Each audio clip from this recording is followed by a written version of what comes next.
বন্ধুরা, আজ তৈরি করব কাঁঠালের বীজ দিয়ে আলু কুমড়ো ও পুঁই শাকের নিরামিষ। প্রথমে আলুগুলো কেটে নিয়ে কুমড়ো ও পুঁই শাকগুলো কেটে নেব।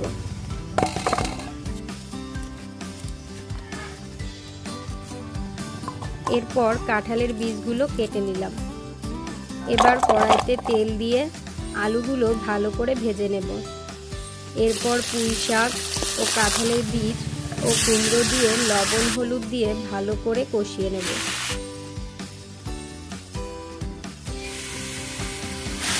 এবার পরিমাণ মতো জল দিয়ে দেব।